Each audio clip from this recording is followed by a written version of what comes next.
Assalamualaikum warahmatullahi wabarakatuh. Perkenalkan, nama saya Putri Oktaviana dari Poltekkes Kemenkes Malang, Prodi Sarjana Terapan Kebidanan Kediri. Di sini saya akan menjelaskan tentang periodisasi perkembangan. Untuk lebih jelasnya, ikuti video saya berikut ini.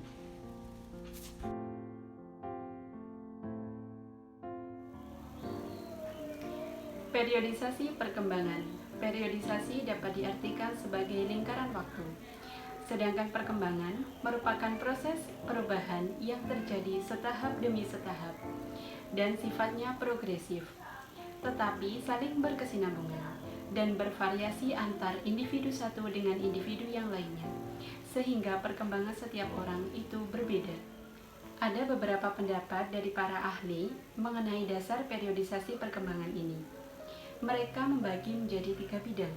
Yang pertama biologis, yang kedua didaktis, dan yang ketiga psikologis.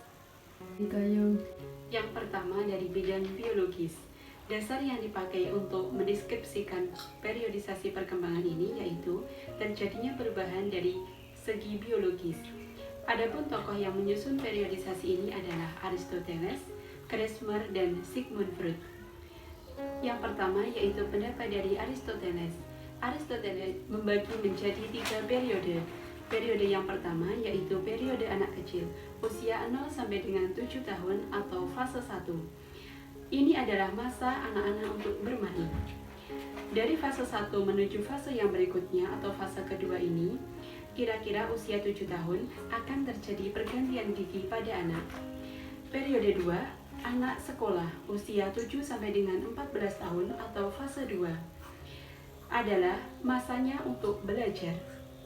Dari fase 2 menuju fase 3, kira-kira usia 14 tahun, akan terjadi kematangan pada organ seksual anak, atau biasanya disebut dengan masa pubertas.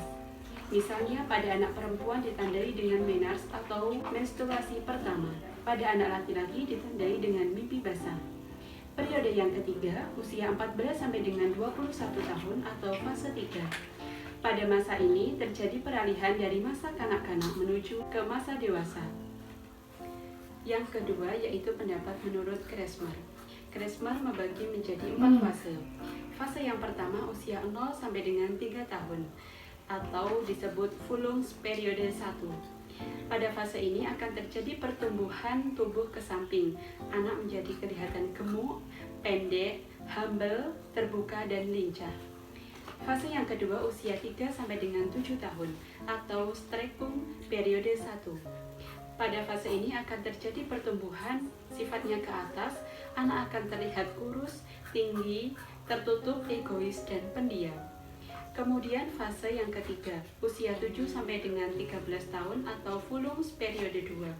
Pada fase ini anak kembali lagi pertumbuhannya yaitu sifatnya tumbuh ke samping. Anak akan terlihat gemuk, pendek, humble, terbuka, dan juga lincah. Fase yang keempat, usia 13 sampai dengan 20 tahun atau Streckum periode 2. Pada fase ini, pertumbuhan anak kembali ke atas. Anak akan terlihat kurus, tinggi, egois, tertutup, dan pendiam.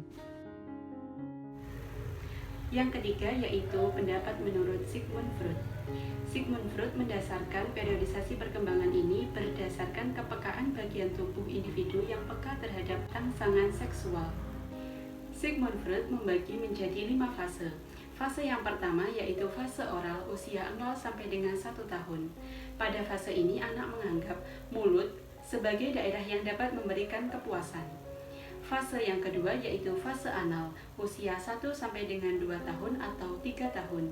Pada fase ini, daerah anus merupakan daerah yang dapat memberikan kepuasan bagi anak. Yang ketiga yaitu fase valis, usia 2 atau 3 tahun sampai dengan 5 atau 6 tahun. Pada fase ini, kelamin menjadi bagian atau daerah yang dapat memberikan kepuasan pada anak. Biasanya anak suka menyentuh atau bermain-main alat kelamin. Fase yang keempat yaitu fase laten, usia 5 atau 6 tahun sampai dengan 12 atau 13 tahun. Semua dorongan ditekan ke bawah alam sadar. Anak sudah mulai merasakan dorongan seksual, tapi Mereka belum bisa mengungkapkan atau memahami secara pasti apa yang sebenarnya mereka alami atau rasakan. Sudah mulai tertarik dengan lawan jenis. Fase yang kelima yaitu fase genital, usia 12 sampai dengan 13 tahun atau 20 tahun ke atas. Pada fase ini, kepuasan dapat dipenuhi oleh anak melalui tindakan secara konkret atau tindakan secara nyata. Tahap ini merupakan tahap dewasa awal. Bidang yang kedua yaitu didaktis. Pada periodisasi perkembangan ini, dasar dari didaktis yaitu dari segi pendidikan atau latihan apa yang dibutuhkan oleh anak pada usia-usia tertentu. Dan bagaimana cara kita memenuhi kebutuhan anak tersebut. Tokoh dari periodisasi perkembangan ini yang pertama yaitu Johann Amos Comenius dan Jean-Jacques Rousseau. Yang pertama yaitu pendapat menurut Johann Amos Comenius. Pendapat yang pertama yaitu fase 1, usia 0 sampai dengan 6 tahun. Pada fase ini disebut juga sekolah maternal atau sekolah ibu. Ibu sebagai sumber informasi utama bagi anak. Yang kedua yaitu fase 6 sampai dengan 12 tahun atau Golden Age. Pada fase ini disebut juga sekolah vernakula atau sekolah bahasa ibu. Komunikasi dan informasi menggunakan bahasa lingkungan setempat. Jadi anak kebiasaan menggunakan bahasa lingkungan setempat, bisa bahasa Jawa, bahasa Indonesia, dan juga bahasa asing yang diberikan saat anak sekolah. Yang ketiga yaitu fase 3 usia 12 sampai dengan 18 tahun. Pada fase ini disebut juga sekolah Latina atau sekolah bahasa Latin. Pada usia ini, kemampuan anak telah meluas ke lingkungan masyarakat yang luas.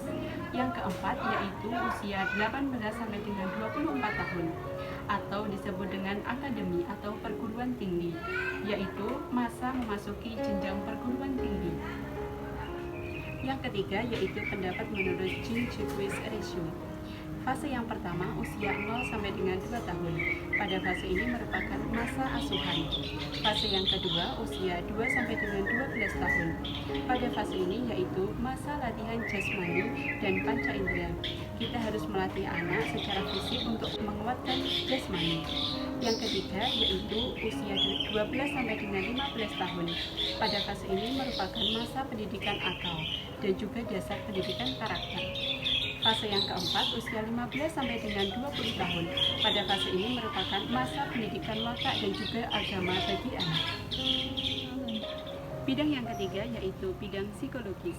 Periodisasi perkembangan ini didasarkan pada perubahan-perubahan atau perkembangan yang terjadi dari aspek psikologis.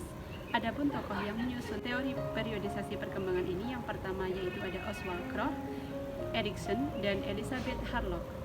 Pendapat yang pertama menurut Oswald Krokh. Krokh berpendapat bahwasanya setiap individu yang sedang berkembang cenderung mengalami gejala psikologis yang khas, yaitu trust atau goncangan jiwa. Goncangan jiwa ini biasanya terjadi 2 kali. Yang pertama yaitu sekitar usia 3 tahun atau trust periode 1. Yang kedua terjadi pada usia sekitar 13 tahun atau trust periode 2. Menurut Krokh, perkembangan merupakan proses evolusi, sedangkan Trotsch merupakan proses revolusi. Menurut Krokh, periodisasi perkembangan dibagi menjadi 3 tahap. Tahap yang pertama, usia 0 sampai dengan 3 tahun. Pada masa ini merupakan masa kanak-kanak awal atau anak biasanya suka rewel. Fase yang kedua yaitu usia 3 sampai dengan 13 tahun. Pada masa ini merupakan masa keserasian bersekolah atau biasanya muncul sifat egosentris. Fase yang ketiga usia 13 sampai dengan 21 tahun. Pada masa ini merupakan masa kematangan. Biasanya anak suka menentang.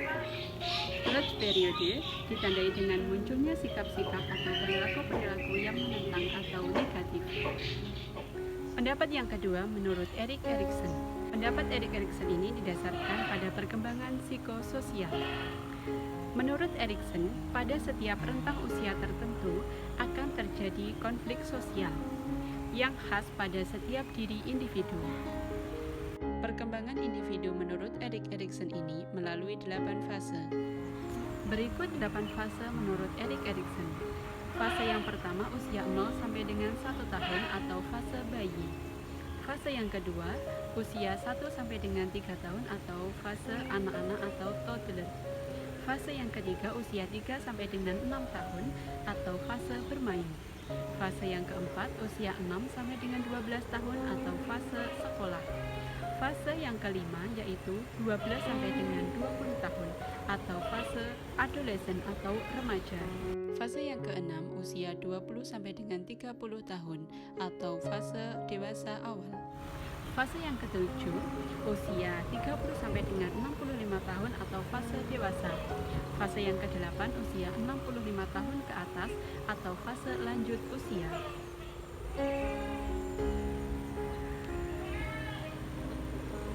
Menurut Erikson tadi, setiap rentang usia tertentu pada individu akan muncul konflik sosial. Oleh karena itu, harus terjadi keseimbangan antara individu dengan realitas sosial yang ada di sekitar kita. Apabila tidak didampingi atau tidak mendapat support dari orang yang ada di sekitar, maka akan terjadi suatu musibah atau bencana. Konflik sosial yang terjadi menurut Erikson tadi, yang pertama yaitu fase bayi. Pada fase bayi akan muncul trust versus mistrust atau kepercayaan versus kecurigaan.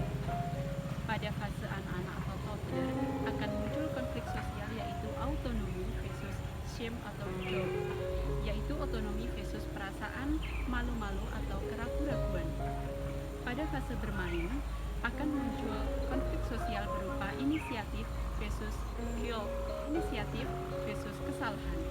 Pada fase sekolah akan muncul konflik sosial berupa industri versus inferiority, yaitu kerajinan versus inferioritas atau rendah diri, bisa diartikan juga menutup diri.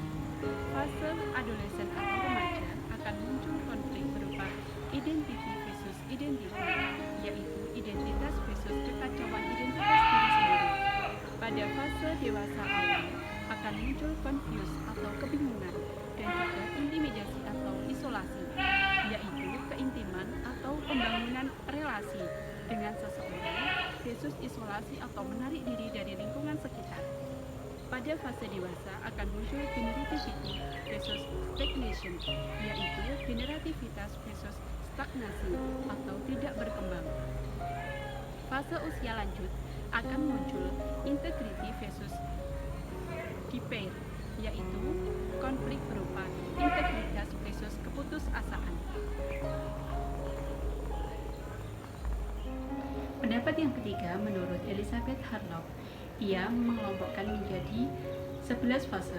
Fase yang pertama yaitu konsepsi sampai dengan lahir atau fase pranatal sebelum lahir.